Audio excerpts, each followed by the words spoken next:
Rencana Jerman 17 bulan kemudian.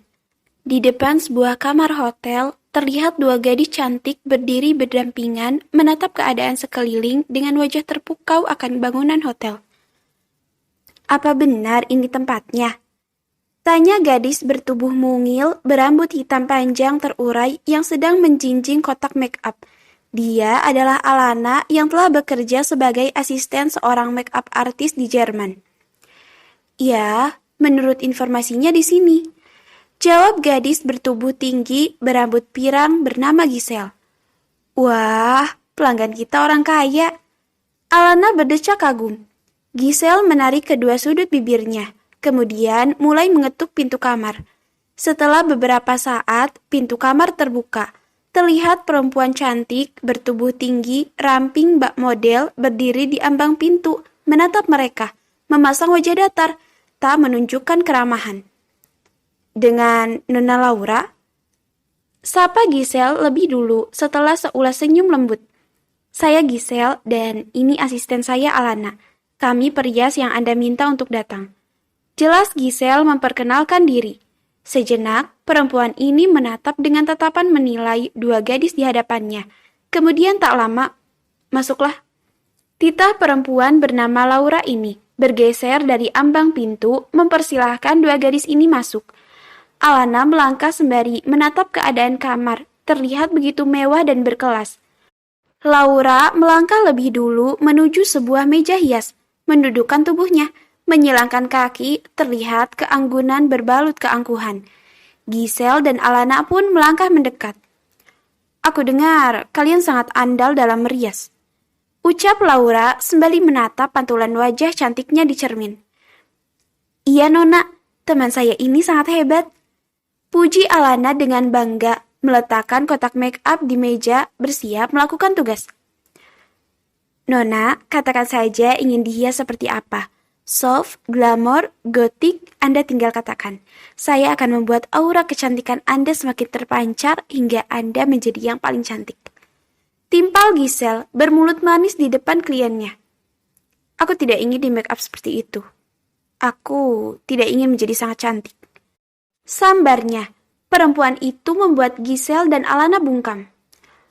Aku ingin dengan keahlian make up kalian membuat wajahku terlihat lebam, penuh luka bekas, pukulan dan tamparan. Ucap Laura dengan tatapan tajam ke arah cermin. What? Make up membuat wajah lebam? Terlihat habis dipukuli. Giselle dan Alana sontak terkejut. Alis mereka mengerut, saling melemparkan tatapan. Bertanya-tanya, apa maksud perempuan ini? Maksud Nona? Tanya Giselle tak mengerti. Belum pernah dia mendapatkan klien yang tidak ingin cantik, malah ingin terlihat menyedihkan. Kalian pasti pernah lihat luka palsu di TV. Itu teknik merias yang hebat kan? Tanya Laura dan diangguki oleh keduanya. Dan aku ingin seperti itu. Dengan teknik make up, kalian harus membuat wajahku terlihat seperti babak belur, seperti korban penganiayaan. Giselle dan Alana sontak membulatkan matanya. Ada apa ini? Mengapa perempuan ini meminta hal yang aneh seperti itu? Giselle yang berdiri berseberangan menatap Alana, meminta jawaban atas permintaan aneh kliennya. Alana pun menggeleng pelan, tanda menolak. Nona, Kalimat Giselle menggantung saat Laura memotong. Kalian tidak bisa. Aku mendengar kalian sangat hebat. Sosornya. Tapi Nona, kali ini suara Alana tertahan. Baiklah, aku akan membayar kalian 3 kali lipat. Tawar perempuan itu. Apa? 3 kali lipat? Mata Alana seketika membulat. Binar senang pun terpancar mendengar bayaran 3 kali lipat. Oh, jiwa miskin itu meronta. Bisa Nona, tentu saja kami bisa. Sambar Alana dengan cepat. Senyum terulas di wajah Laura mendengar ucapan Alana. Sedangkan Giselle terkesiap mendengar kesanggupan Alana. Ini gila, bagaimana mereka menerima pekerjaan aneh? Giselle bahkan tidak pernah merias seperti itu. Ayo mulai. Ujar Alana dengan semangat, membuka alat make up-nya. Lan, kita tidak pernah mencobanya. Protes Giselle menggeretakkan giginya dengan mata memicing. Lumayan, 3 kali lipat, serahkan padaku. Ucap Alana tersenyum lebar. Dia pandai merubah wajah dengan make up dengan pengalamannya menutupi wajah buruk rupanya. Giselle menghela napas kasar akan tingkah sahabat sekaligus asisten mata duitannya ini. Alana memang sangat lemah jika sudah menyangkut uang. Ini bagianmu, kata Giselle, tahu kehebatan Alana tentang teknik merias merubah wajah. Giselle dan Alana pun memulai tugas mengaplikasikan make up di wajah cantik perempuan itu. Tangan terampil Alana mulai bekerja, menunjukkan kemampuannya. Dua sahabat ini bekerja dengan penuh konsentrasi tinggi dan fokus agar hasil teknik make up terlihat nyata.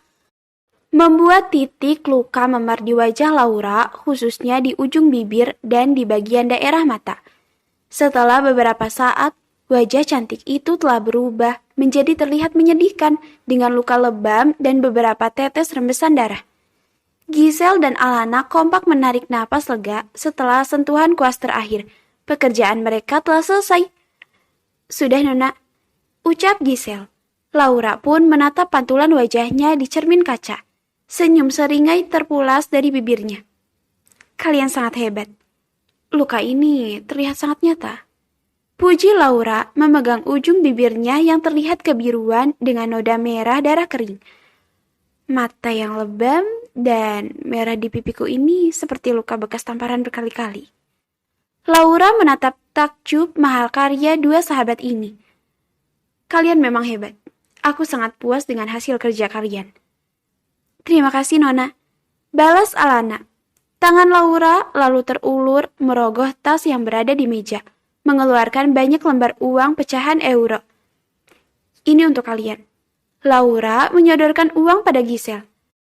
Alana yang melihat lembar-lembar uang itu telah berada di tangan Giselle berdecak kagum.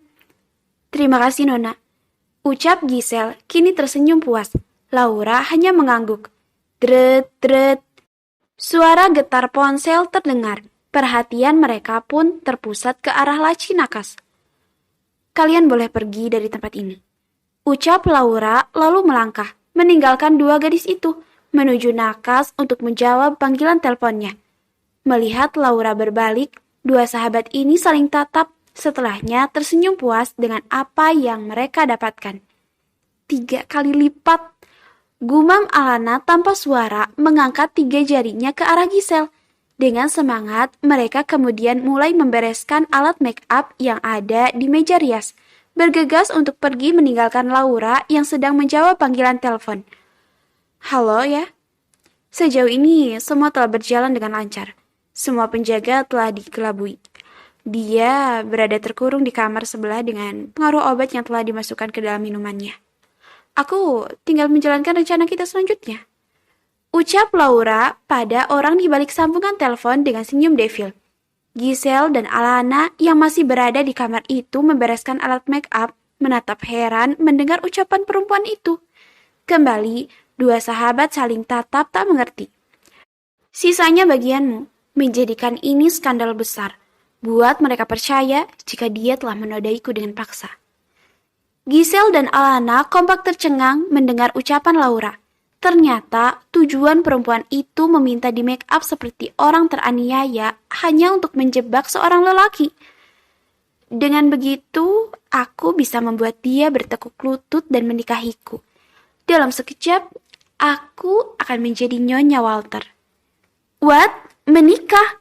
Gila, semakin mengerikan saja rencana perempuan itu, membuat mereka tercengang, bergedik ngeri. Giselle dan Alana lalu mempercepat gerakannya. Mereka harus pergi dari tempat ini sebelum ikut terkena masalah. Setelah semua rapi, mereka pun pamit pada Laura yang masih berceloteh tentang rencananya. Aku tinggal masuk ke dalam kamar itu, berbaring di sampingnya. Dan dengan opini yang digiring, dia telah menodaiku. Maka Zain Arsenio akan menjadi milikku. Perhatian Giselle terarah pada Laura saat mendengar nama lelaki yang keluar dari bibir perempuan licik itu. Laura berbalik menatap mereka yang belum juga beranjak. Nona, kami pergi dulu.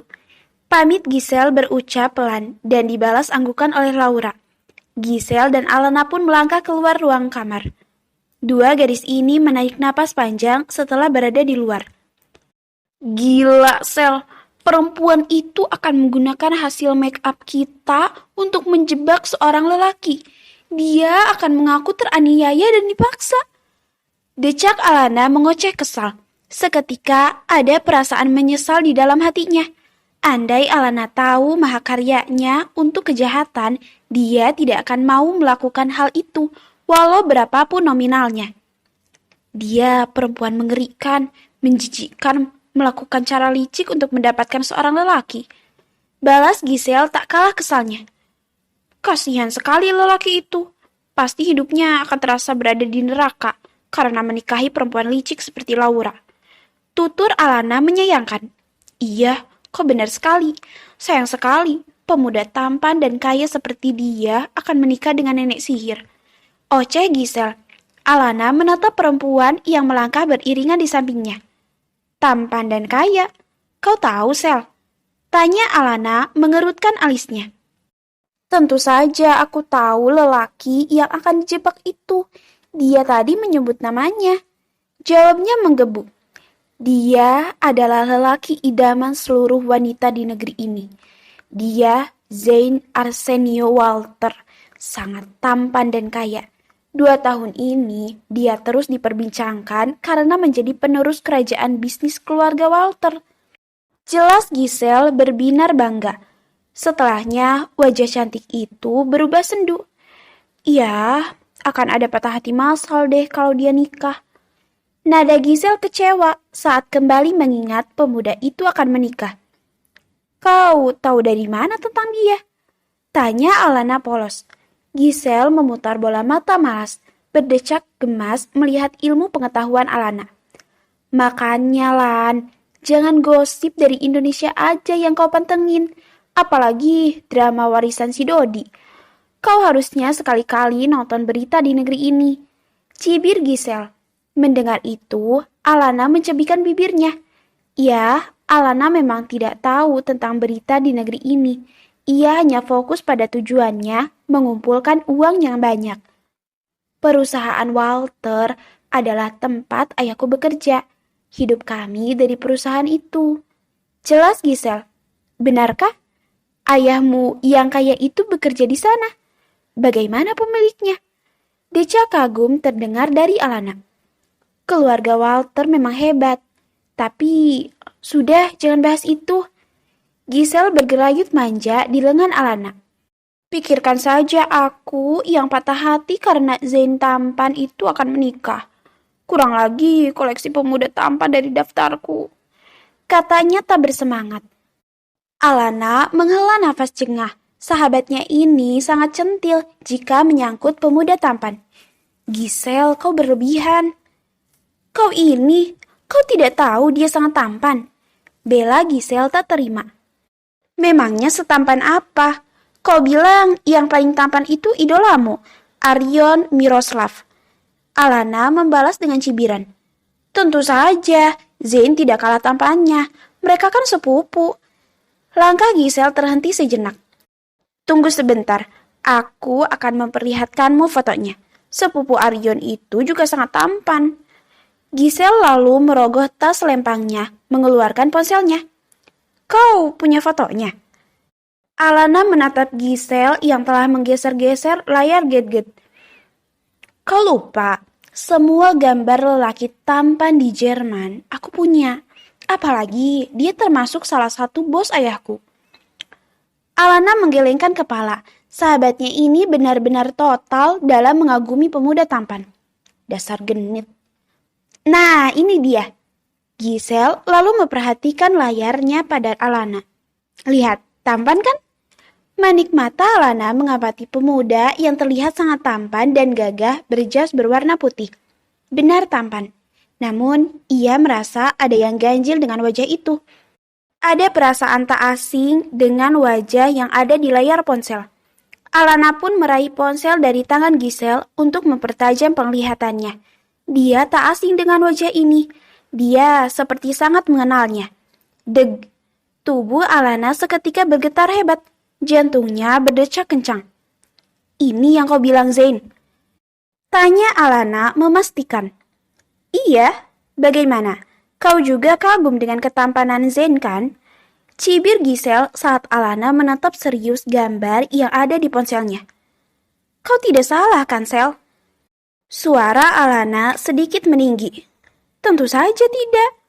Gisel mulai merasa aneh dengan perubahan Alana. "Memangnya ada apa, Lan?"